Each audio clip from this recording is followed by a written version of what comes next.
You barely visit anymore. Marriage should be your priority, not this silly career, Lydia snapped, her cold eyes boring into me.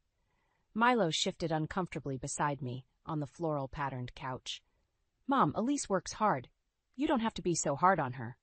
Lydia waved her hand dismissively. She needs to focus on her duties as a wife. When are you two going to start a family? I clenched my jaw, fighting the anger bubbling inside me. This wasn't the first time Lydia had made digs about my job and criticized me as Milo's wife.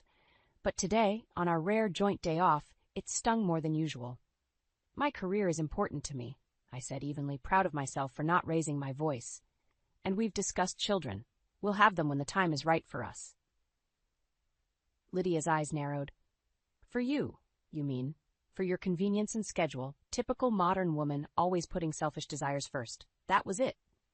We should get going, I said flatly, standing up. Milo opened his mouth, then closed it again, standing as well.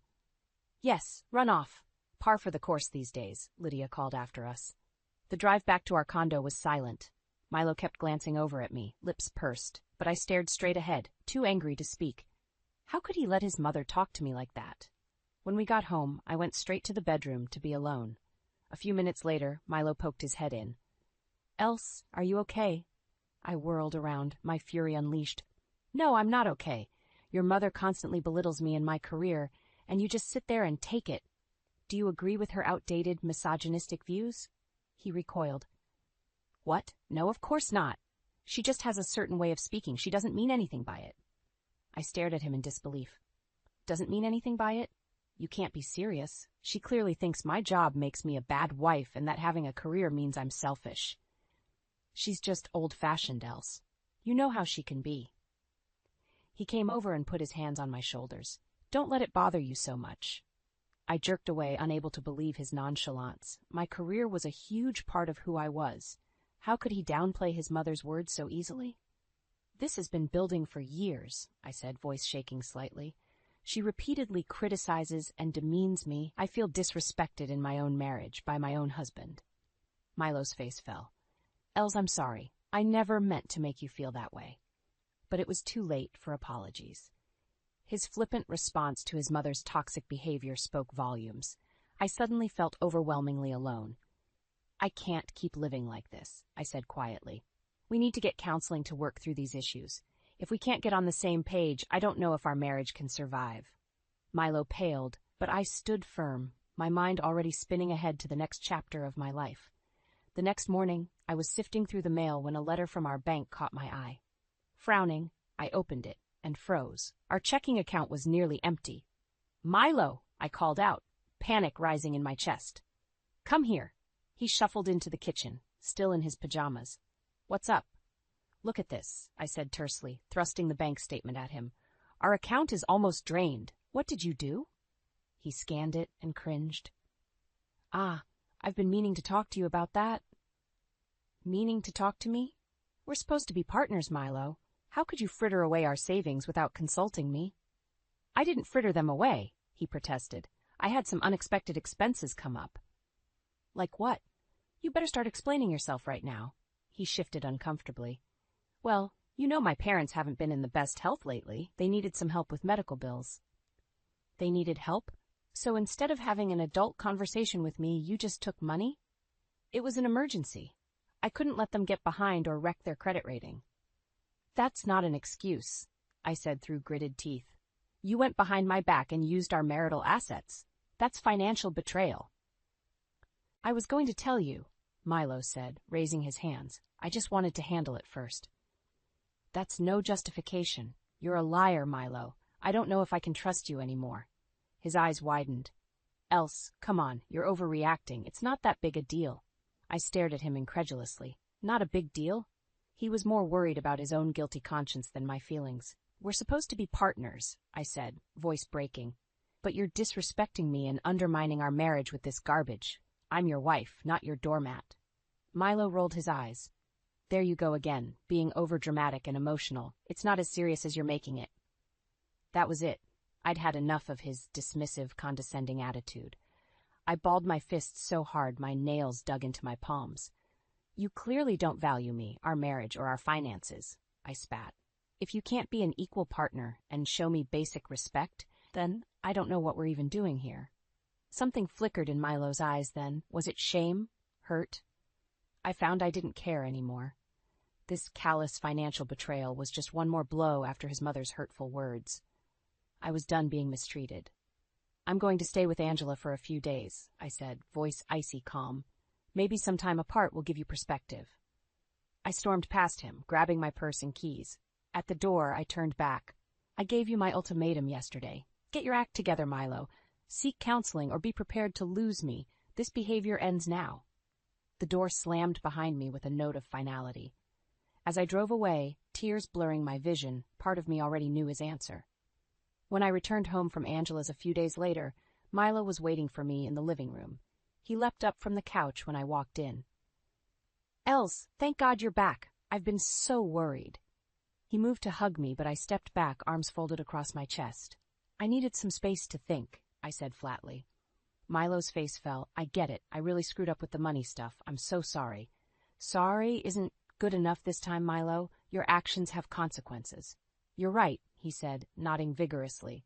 "I know I disrespected you, our marriage, everything. It won't happen again, I swear." "That remains to be seen," I replied, unmoved. "I've lost faith in a lot of your promises." Milo looked stricken. "Els, please, tell me what I can do to fix this. I'll do anything." I took a deep breath. "I want us to go to marriage counseling. Immediately." He paled. "Counseling? Isn't that a bit extreme?" "No, it's not extreme," I exploded. "We're at a breaking point here, Milo. I've put up with a lot. Your mother's constant belittling, your betrayal of my trust regarding our finances. If you want to save our marriage, we need professional help to work through these issues." Milo gaped at me. "Els, come on. Do we really need to drag some stranger into our business?" I stared at him, dumbfounded by his resistance. Didn't he understand how serious this was? "Yes, we really do need counseling," I said in a measured tone. "It's that or risk losing me for good. I'm deadly serious about this." The hurt flashed across his face again. "You're talking about divorce?" "I'm saying our marriage is on the line here. We've tried the easy way, the disrespect, the loss of trust. None of that has gotten through to you. So yes, if counseling doesn't work, then we may be headed towards divorce. That's just the cold, hard truth." Milo looked completely poleaxed. In that moment, I realized just how checked out he'd become, how little he valued or prioritized me in our relationship. The fact that divorce was shocking to him spoke volumes. "I love you, Els," he said, voice catching. "I don't want to lose you." For the first time in a long while, I saw sincerity in his eyes, but underneath was an undercurrent of fear. Fear of change, of sacrifice, of loss. Not love. "Then we go to counseling. Period," I replied. "Take it or leave it." I held his gaze, not backing down an inch. He finally nodded slowly. "Okay, anything you want, I'll do it." But doubts swirled in my mind as I watched him turn away, head in his hands. His actions and choices going forward would determine everything. Meanwhile, part of me had already come to terms with where this might lead. A few weeks later, Milo and I were having breakfast when the doorbell rang. I frowned and went to answer it. On the doorstep stood Lydia and George, Milo's parents, suitcases in hand. "Oh good, you're home," Lydia said, brushing past me into the condo. "We're moving in for a while." I stood there, dumbfounded. "Excuse me, moving in?" George shuffled by as well, grunting a brief hello. Milo appeared behind me. "Mom? Dad? What's going on here?" "We've had some health issues come up," Lydia explained, already unpacking her things. "We can't stay in our place for the time being." "For how long? And why didn't you give us any notice? This isn't okay," I said, trying to stay calm. Lydia barely glanced at me. "Don't be so dramatic, Elise. It's only temporary, while we get our affairs in order. Right, Milo?" She turned her cold gaze to her son. Milo looked cornered. "Well, I knew they needed help, but I didn't know the full extent until this morning." "You knew?" I interrupted. "And you didn't think to discuss this with me first?" Milo held up his hands. "I was going to bring it up. Mom just sprung it on me, too." "Like hell you were," Lydia snapped. "Stop lying to appease your wife. You knew we couldn't stay on our own. Thank goodness you married a woman with such a spacious home and income to support us." The way she said support us made my skin crawl. I turned to Milo, furious. "Is this true? Were you planning this without consulting me?" To my horror, he wouldn't meet my eyes. The realization washed over me. He and his mother had once again gone behind my back. "You know we've been having health problems," George piped up gruffly from the hallway. "Don't be so selfish and inflexible." "Selfish?" I exploded. "Bringing house guests into our home without notice or consent is the height of disrespect. This is a boundary violation," Lydia tutted. "Don't be so overdramatic, Elise. We're family." "That's exactly the problem," I shot back. "You don't treat me like family. You undermine and insult me constantly, and Milo just enables it." Milo still wouldn't look at me. He was paralyzed, torn between his wife and his toxic parents. "Well, if this living situation is such a hardship for you, you know where the door is," Lydia said, words dripping with venom. "Milo can make the decision that puts his family first." In that moment, I saw the truth with terrible clarity. Milo's ultimate loyalties still lay with his parents, no matter their behavior. My wishes, my boundaries meant nothing to them. Tears stung my eyes as I stared at my husband's cowardly, downcast face. It was over. I was done being disrespected and trampled on. Without another word, I turned and walked out the door, letting it slam behind me. I made it to my car before the sobs overcame me. Through the blur of tears, I knew I had been a fool. Milo's controlling mother had won. I had no choice left. I pulled out my phone with shaking hands and dialed the number for a divorce lawyer. Over the next couple of weeks, I moved out of the condo and into a studio apartment, attempting to rebuild my shattered life. I went through the motions at work and tried to block out the pain and anger. My mind kept returning to Milo moving his parents in without my consent. It was a profound breach of trust, and there had to be more to it. He couldn't be that oblivious and controlled by his mother, could he? One night, I was going through some old files and came across our joint banking statements from the past year. Frowning, I pulled out a pen and paper and started tallying up some numbers. 2 hours later, I slumped back in my chair, staring at the totals in horror. It all made sense now. Milo had been funneling money from our accounts to his parents in secret for months. Thousands upon thousands of dollars frittered away under the guise of medical emergencies and essential expenses. I felt sick to my stomach. Not only had Milo violated my trust by moving his parents in, he had been systemically draining our finances to support them behind my back. It was a level of deception I couldn't have imagined. The next morning, I stormed up to Milo's office at the school, heart pounding. His face fell when he saw me. "Else, what's going on?" "This," I spat, shoving the accounting notes at him. "This is what's going on." Milo scanned the papers and visibly paled. "Oh, God! Oh, God is right," I exploded.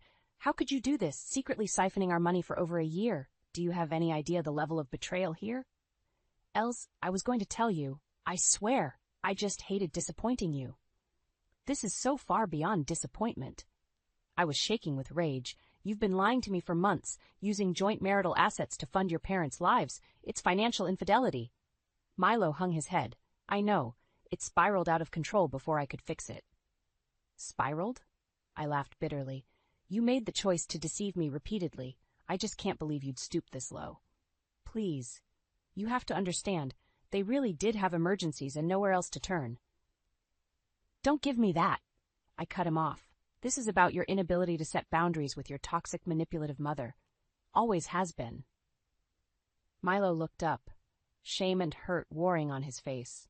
I almost felt bad for a moment until I remembered he had brought this upon himself. "I can't be with someone who repeatedly violates my trust and boundaries," I said, my voice shaking. "Someone who values his parents' whims above his own wife's needs and well-being. It's over, Milo." The words hung in the air. Deep down, part of me realized I'd already made my choice. "Else, no, please." Milo reached for me, but I jerked away. "It's done," I said flatly. "I'll have my lawyer begin divorce proceedings." Milo let out a soft sob, but I refused to give in to sentiment. He had made his choices, and there were consequences. I turned and walked out, holding my head high. There was no more energy left for me to waste on him and his poisonous family. From here on out, I needed to focus on myself. As I got in my car, I took a deep, shuddering breath. A strange sense of calm came over me. I was free. A few weeks after I told Milo I was divorcing him, I received a frantic call from Angela. "Elise, you have to get over here right now. It's an emergency." My heart leapt into my throat. "What's going on? Are you okay?" Just come quick. It's about Milo and his family. I'll explain when you arrive. I raced over to Angela's, cursing traffic the whole way. When I burst through her door, she was pacing anxiously. Thank God you're here. Lydia and George showed up with all their crap, demanding to stay with me. What? I stared at her, aghast. Why on earth would they come to you? They got kicked out of your place. Milo said he can't afford to keep supporting them anymore after the divorce expenses. I seethed, furious that Milo and his parents still felt entitled to bleed me dry. Of course they want to mooch off someone else. Typical. I turned them away, obviously, Angela went on. But Lydia started screaming and yelling, making all these wild accusations. She claimed you pushed Milo into divorce so you could take all his money and cut them off completely. My jaw dropped. That's insane. She's delusional. I'm divorcing Milo because of his lies and disrespect, not money. I know, Angela soothed, but she's spiraling, and I was worried she'd do something rash. So I told them to come here to hash it out with you directly. Just then, the doorbell rang. Angela gave me an apologetic look as Lydia's shrill voice came through the door. Open up! We know the deceiver is here! I steeled myself and went to the door, Angela behind me. Flinging it open, I came face to face with Milo, Lydia, and George. Lydia's face was twisted in rage. You wretched woman, she spat. What have you done to my son? Mom, please, Milo hissed. But she brushed him off. You've poisoned his mind and destroyed his life, you gold-digging witch. Now you're using divorce to steal from us. I recoiled at her vitriol, but forced myself to stand firm. That is categorically false. Your son was the one repeatedly lying and stealing from our marital assets to fund your lifestyle. I had no choice but to protect myself. Lies, she screamed. You manipulated and trapped him. He's penniless because of you. He's penniless because he drained our finances to give you money behind my back for over a year. I shot back.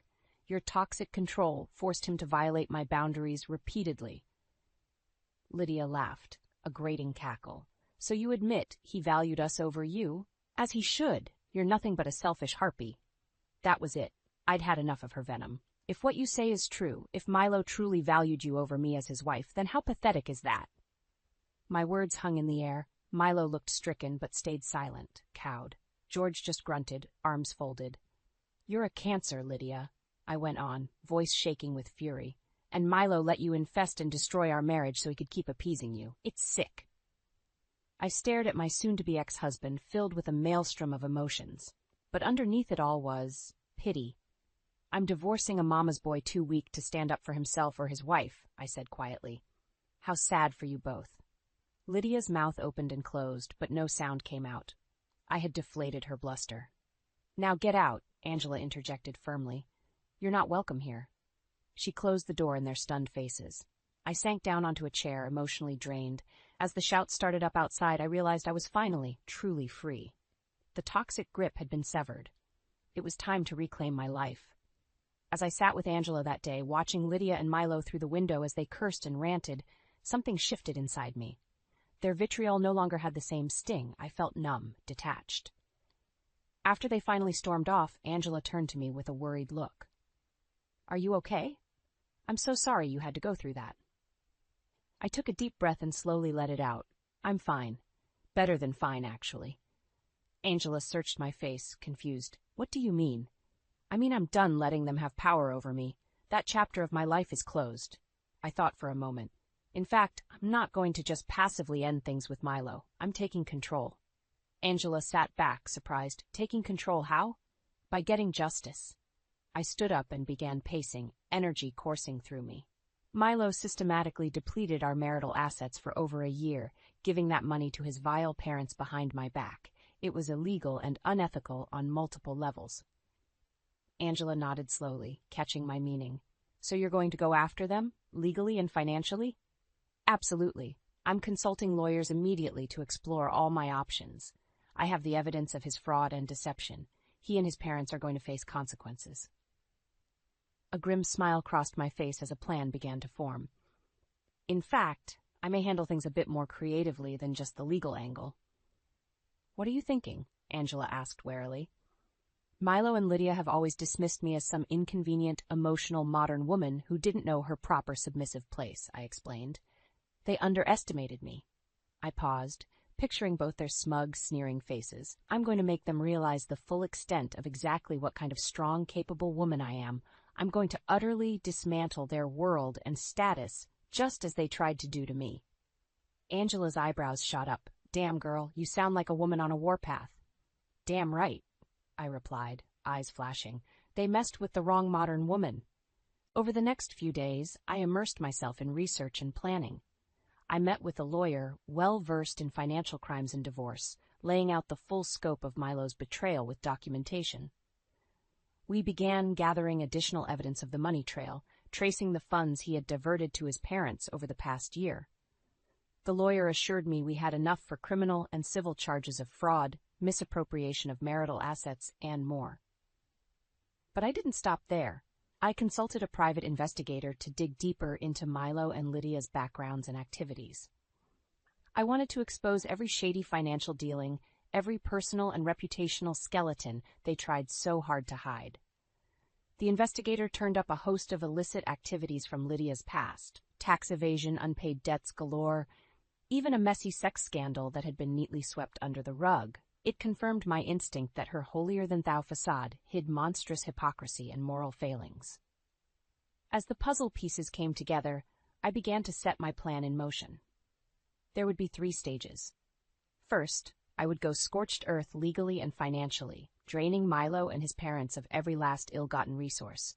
Second, I would systematically expose and publicize Lydia's sordid history and criminal activities, completely dismantling her pedestal in the community. Finally, I would make an example of Milo to ensure full accountability. With each step planned out, I felt a sense of strength and purpose I hadn't experienced since my life with Milo unraveled. I was in control now. And as for sentiment, there was none left. It was time to repay them with the same ruthless selfishness they had shown me.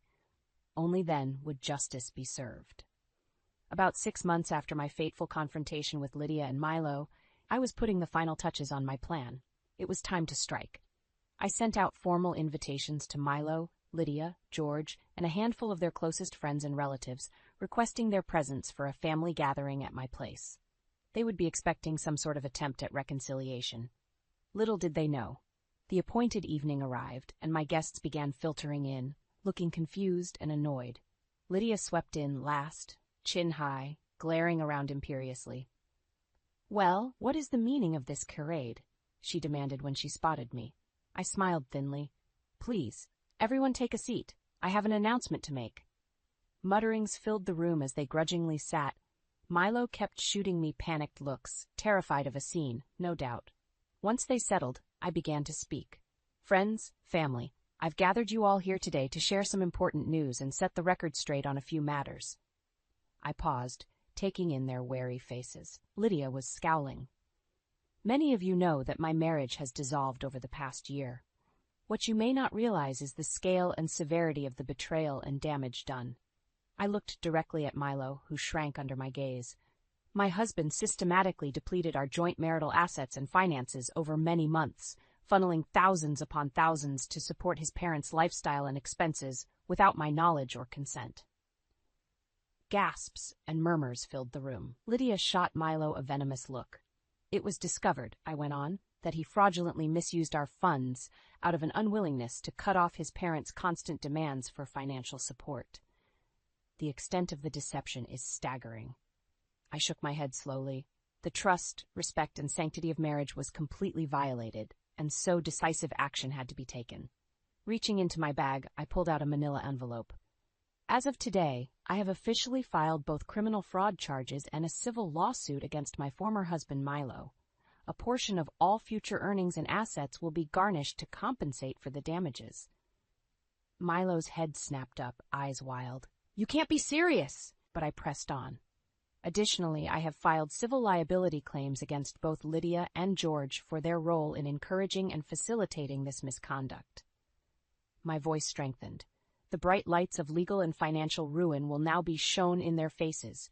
No stone will be left unturned. All misdeeds and shady dealings will be completely exposed. Lydia finally found her voice. "You lying snake! You can't do this. I won't allow it." I laughed coldly. "You have no power here anymore, Lydia. Your reign of abuse and manipulation is over." Reaching into my bag again, I pulled out a sheaf of documents. In fact, let's go ahead and begin the exposure right now, shall we? I started detailing Lydia's long history of criminal transgressions, tax evasion, insurance fraud, illegal offshore accounts, shady business dealings, even her little sex scandal that she thought stayed buried. Her face ashen, Lydia gaped at me as I mercilessly laid out the bitter, ugly truth. Around the room, shock and revulsion rippled through the guests, utterly dismantling the vain, holier-than-thou facade she had carefully constructed over the years, showing the world the real Lydia, a grasping, immoral hypocrite. She had no one to blame but herself. I finally fell silent. Lydia could only whimper denials through trembling lips. Looking around the room, I saw the dawning horror and disgust on every face, even Milo's. Her house of lies and illusions was crumbling. This was my revenge, my justice. They had underestimated me at every turn, and now the tables were turned. You brought this upon yourselves, I said quietly. You chose to make me your enemy, and you have no one to blame but yourselves.